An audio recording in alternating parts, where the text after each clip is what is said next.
आता पिंट्या बरोबर तुझ्या बरोबर किंवा मनीष बरोबर मी अशी भिजू शकेन, पण श्रीरंग काही तेवढे जवळचे नाही आहेत मला. पण आधी होते ना, म्हणजे चांगले मित्र आहात ना तुम्ही, मग हरकत काय? कधीतरी कम्फर्ट लेवल येईल. बघ, विचार कर.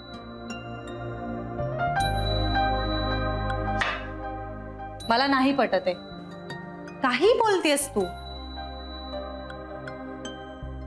Okay, I am sorry. हे बघ, अपसेट होऊ नकोस, राईट? किती वर्ष ओळखतेस तू मला? मी तशी नाहीये, हे माहित नाहीये का तुला? हो, आय एम सॉरी.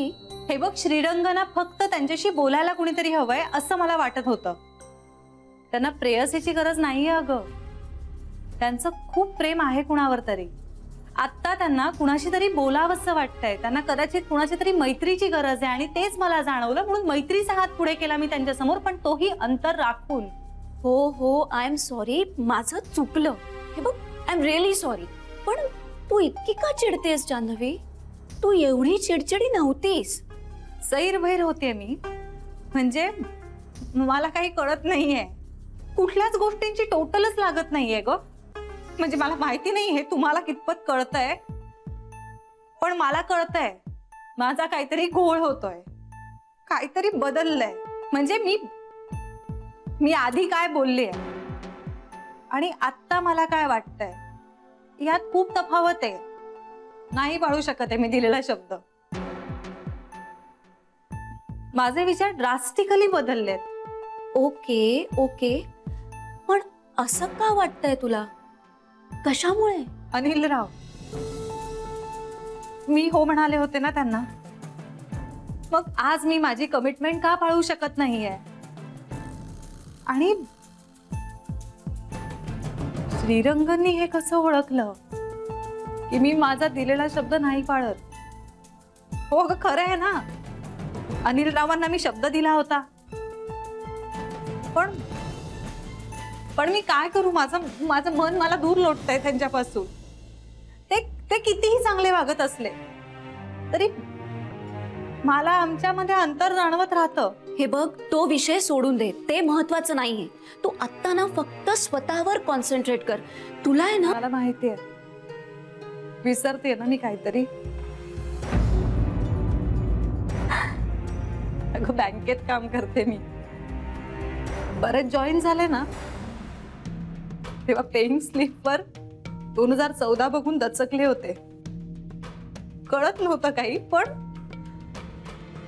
ठीक आहे, होऊ शकतं असं. ऑपरेशन झालंय आता आपलं खूप मोठं, असं समजावत राहिले स्वतःला.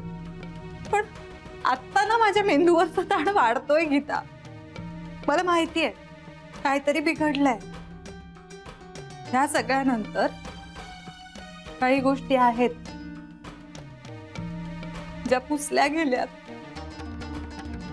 मी खूप प्रयत्न करते आठवायचा. हे बघ, तू शांत हो, हा, रिलॅक्स हो आधी. तू मनीषशी बोलतेस का? मी फोन लावून देऊ का तुला? कशाबद्दल बोलू? म्हणजे नक्की कुठून सुरुवात करू? सगळे माझ्या प्रश्नांना उत्तर देत आहेत, पण खूप सारवासारवी करतायत हे कळतंय मला. मला कळतंय काहीतरी विसरलं जातंय, पण नक्की काय ते कळत नाहीये. म्हणजे लॉजिकली कळतंय मला, पण मी खूप प्रयत्न करते आठवण्याचा, खूप जास्त प्रयत्न करते, पण मला नाही आठवत आहे. माझं डोकं फुटेल असं वाटतंय का मला. ओके, शांत हो बरं, तू रिलॅक्स हो. आपण बसायचं का 2 मिनिटं? मला एकटीला राहायचंय, शांतता हवी आहे मला, प्लीज. ओके, मी बाहेर जाते. रिलॅक्स.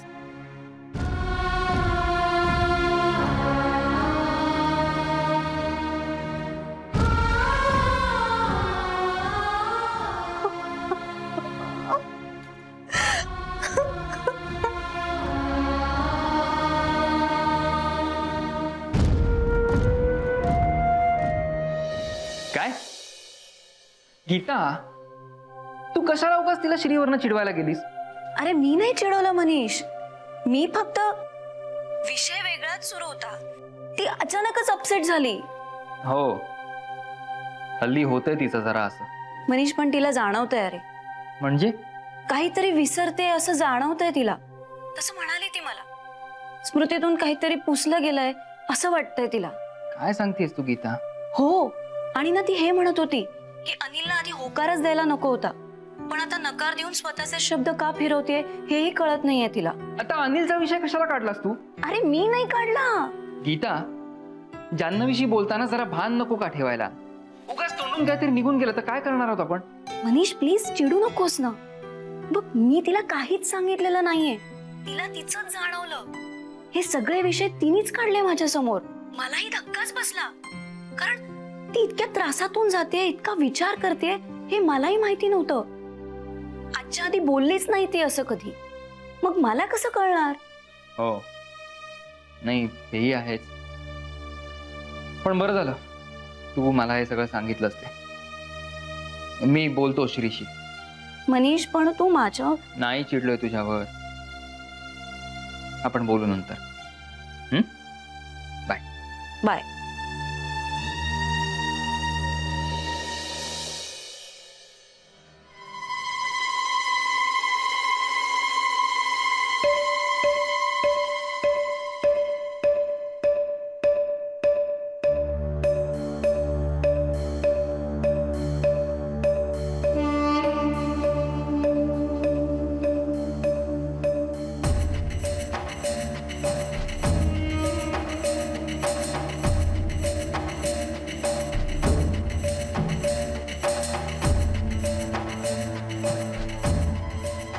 कला, तुला काही हवंय का माझ्याकडून?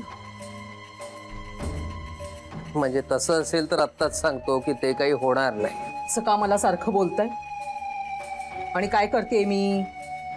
फक्त पाय शेकते ना तुमचे, तरी मला बोला असतो मी. अहो, लग्नाची बायको आहे मी तुमची, अशीच राहत नाहीये तुमच्या बरोबर. बायकोची कर्तव्य माहित आहेत मला. कर्तव्य नुसती माहीत असून काय उपयोग? बस टोमणे मारू नका. वड पुसतेय मी गेली कित्येक वर्ष. आता अजून 7 जन्म तरी सुटका नाही तुमची यातनं. तू काय घाबरवतेस का मला? काय म्हणजे नक्की मुद्दा काय आहे तुझा? मुलांना शिकवलं, पिंट्याला नोकरी लागलीये. तर जानू आजारी आहे, परंतु तिची नोकरीही चालूच आहे. जानू आजारी वगैरे काही नाहीये, तिला ऍक्सिडेंट झाला होता आणि आता बरी झाली आहे ती त्यातून, आणि त्यामुळे तिच्या आयुष्याचं काही वाटोळं वगैरे झालेलं नाहीये. तुम्ही म्हणा तुम्हाला हवं तसं, पण बाईच्या जातीचं दुःख आणि तिच्या जीवाचा घोर तुम्हाला नाही कळणार हो. आता हिची आठवण परत आलीच नाही तर नाही, असं नाही होणार. आणि समजा तसं झालं तर आपल्या मुलीच्या जीवाचं काय होईल? त्या गोखल्यांचं काय? ते लावून देतील त्याचं दुसरं लग्न. कला, असं काही होणार नाहीये. अहो, कुणाची मती कशी बदलेल काही सांगता येते का? आणि समजा तसं झालं तर त्याचा विचार नको का करायला? कला, तुझा नेमका मुद्दा काय आहे? मी काय बोलते ना ते अगदी शांत चित्ताने ऐका. उगाचच डोक्यात राग घालून घेऊ नका. आपण आपल्या मुलीला कायमची आपल्या घरात ठेवू शकणार आहोत का? अनिलराव अजूनही तिच्याशी लग्न करायला तयार आहेत. ते आपल्याला 2 बेडरूमचा फ्लॅटही द्यायला तयार आहेत. तुमच्या पायांचं ऑपरेशन होईल. पिंट्याला तर नोकरी लागलेलीच आहे. त्या गोखल्यांशी संबंध ठेवून एक कवडीचाही फायदा झालेला नाही आपल्याला. उगाच लचंडच मागे लागलं. मी काय म्हणते, तुम्ही समजवा तिला. आपण तिचा गोखल्यांकडनं घटस्फोट घेऊन देऊ आणि अनिलरावांशी लग्न लावून देऊ. वाटल्यास कोर्टात लावू, म्हणजे गाजावाजा पण नको आणि खर्चही नको कुणाला. कला, पाय सोड माझा. हो, मी काय म्हणते, कला, पाय सोड माझा. सडके विचार फक्त तुझ्याच मेंदूत येऊ शकतात. ही असली घाणेरडी स्वप्न फक्त तुलाच पडू शकतात.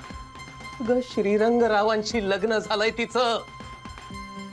आता बिचारीची परिस्थिती नाजूक आहे. अशा स्थितीत तिला धीर द्यायचा का तिचं डील करायचं 2 बेडरूमच्या फ्लॅटसाठी? कुठे फेडशील ही पाप? अगं, वर जाऊन पांडुरंगाला कुठल्या तोंडाने उत्तर देशील? ह्यात काय पाप आहे हो? मी फक्त माझ्या मुलीची काळजी करते.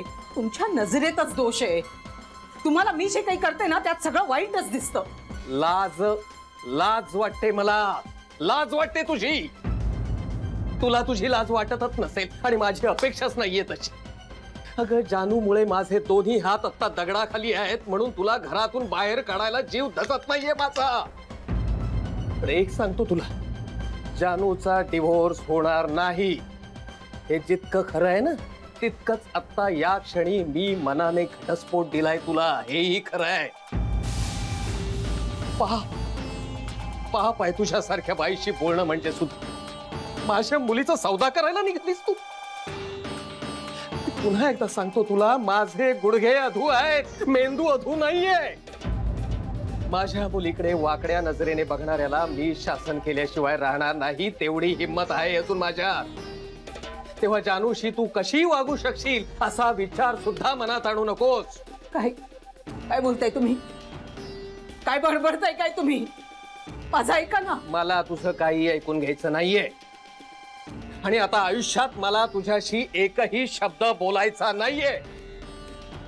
आणि एकदा का माझी लाडकी लेक तिच्या सासरी सुखरूप पोचली ना की मला तुझं हे तोंड सुद्धा बघायचं नाहीये. आणि तू घराबाहेर जाणार नसशील ना तर मी हे घर सोडून जाणार आहे.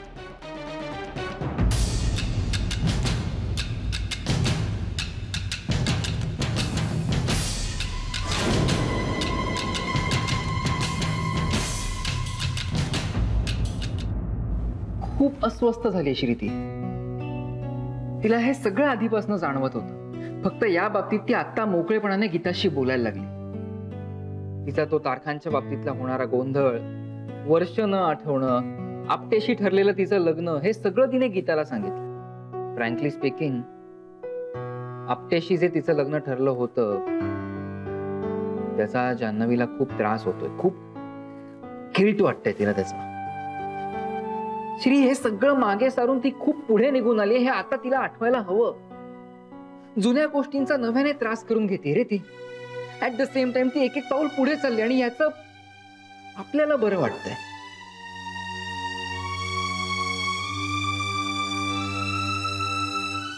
साहेब, तुम्ही अजिबात काळजी करू नका. मॅडम एकदम बऱ्या होतील.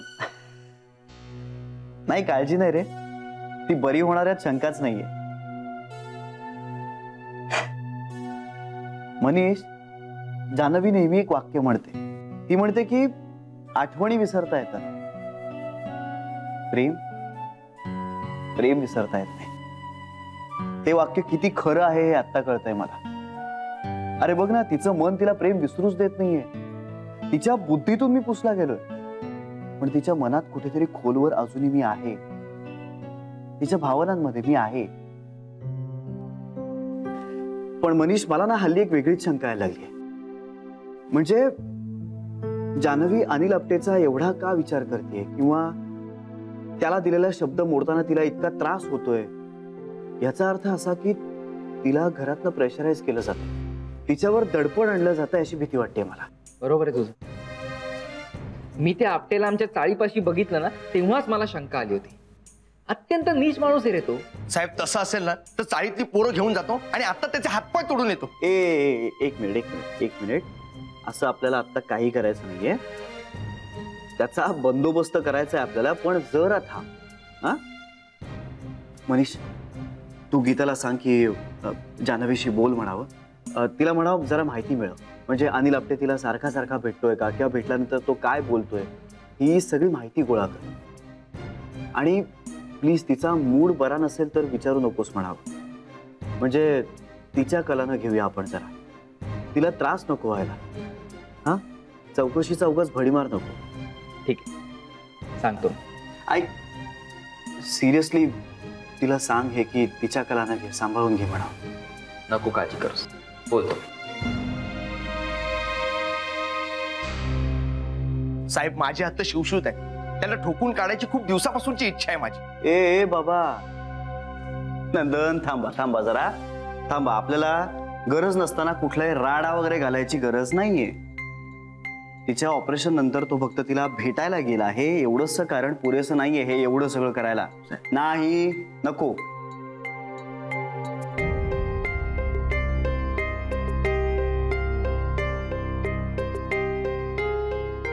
पण जर तो तिच्या स्मृतीभ्रंशाचा गैरफायदा घेत असेल तर मात्र मी त्याला सोडणार नाही. बरं वाटतंय का ग आता?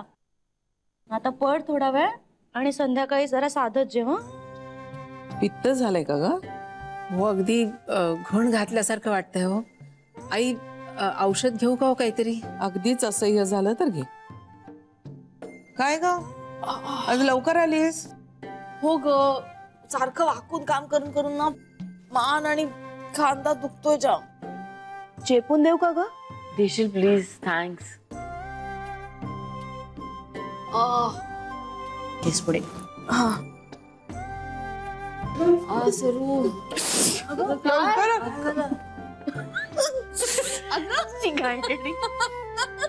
हसताय काय? मला सर्दी काय इतकी सर्दी झाली? आई ग आई, जरा वाफ घेतल्यावर बरं वाटलं. डोकं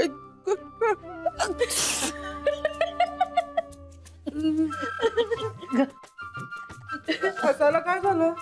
का तुम्ही सगळ्या एकीला हे होतंय एकीला ते होतंय. आई अहो अचानक हवा बदल झाला ना म्हणून होतंय असं. तो काय होतोच. काही नाही, तुमच्या शरीराला काडीचाही व्यायाम नाहीये, त्याचे हे परिणाम आहेत. आई आमचं शेड्यूल बघतेस ना तू कसं असतं. बेबी, वर्षानुवर्ष मी उठल्यानंतर पहिल्यांदी योगासनं करूनच खोली बाहेर यायची. आपल्याच शरीराची काळजी घ्यायची आहे ना, मग त्यासाठी वेळ काढणं एवढं कठीण आहे? ते काही नाही, तुम्ही जरा व्यायाम करायला लागा. श्री नाही जात सकाळी सकाळी पळायला, तुम्ही पण जा. पण आई आता पाऊस या जिन्यावर वर खाली करा, काहीही करा पण व्यायाम करा बाई. तेव्हा म्हणजे परत लपायला लागणार होता. म्हणजे काही नाही. नाही नाही नाही, काही नाही काही नाही आई, काही नाही. आई एकदा ना जान्हवीनी आम्हाला धावायला न्यायचा खूप प्रयत्न केला होता, पण आम्ही सगळ्या लपून बसलो. काय केलं?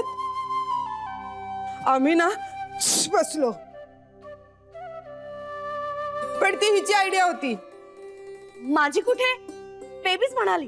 हा हा मी कुठे म्हंटल? इंदुबाईंनी म्हणाली होती मला.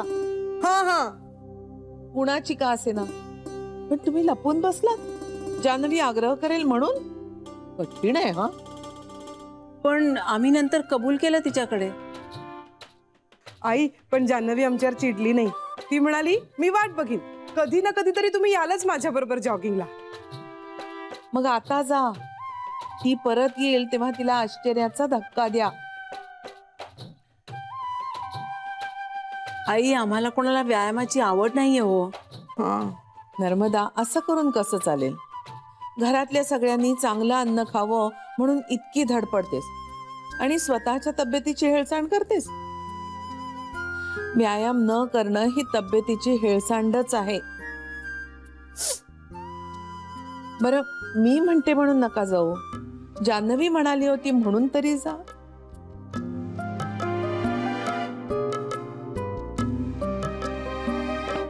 उद्यापासून सगळ्या जणी अर्धा तास तरी सलग चाला. एवढं तरी कराल? ठीक आहे, ठरवूया उद्यापासून. करू आई, म्हणजे ना आम्हाला करावंच लागेल. जान्हवीने आल्यावर विचारलं पाहिजे तुम्ही सगळ्या अशा बारीक कशा झालात. सांगीन तिला तुझ्या आठवणीने.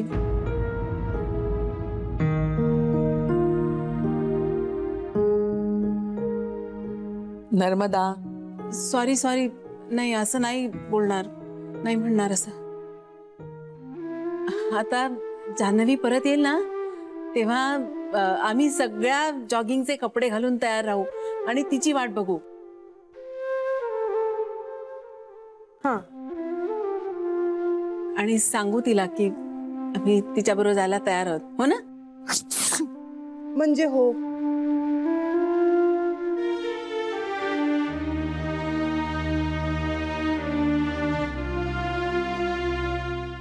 का इतका गोंधळ उडतोय माझ्या मनात?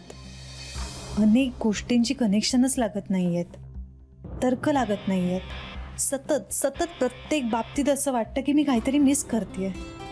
लग्न ठरलं होतं ऑगस्ट 2013ला. आता वर्ष होत आलं, पण मग लग्न का नाही केलंय? साखरपुडाही नाही, काहीच कशी डेव्हलपमेंट नाही. माझ्या लग्नाच्या बाबतीत किंवा त्या अनिलबद्दल बाबा एवढे का निरुत्साही असतात? आई सोडली तर माझ्या लग्नाबद्दल कोणी बोलतही नाही साधं. वर्ष होत आलं तरी ऑफिसमध्ये मी कुणालाच सांगितलं नाहीये. मॅडम, हे 2014 साल चालू आहे. तो माणूस तर सरळ म्हणाला, बँकेत काम करताय आणि वर्ष उलटलेलंही कळलं नाही. पण 2014 कधी सुरू झालं मला खरंच कळलं नाही. 31 डिसेंबरला काय केलं होतं मी का आठवत नाहीये मला काहीच. अनेक लोक मला भेटतायत, ओळखतायत, पण मी का नाही ओळखू शकत आहे? अहो मी विक्रमादित्य. अहो पप्पू पप्पू. अहो आपण एकमेकांना भेटलो आहे. त्या दिवशीचा तो माणूस खरं बोलत होता. तो सर सारवासारव करत होते. हल्ली अनेकदा असं करतात. का करत असतील सर असं? नक्की काय लपवत आहेत माझ्यापासून?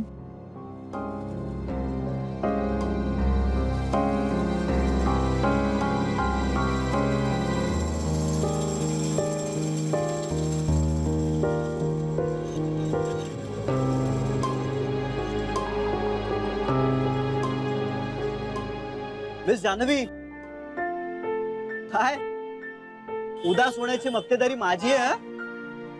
तुम्ही मला न विचारता कशी घेतलीत ती?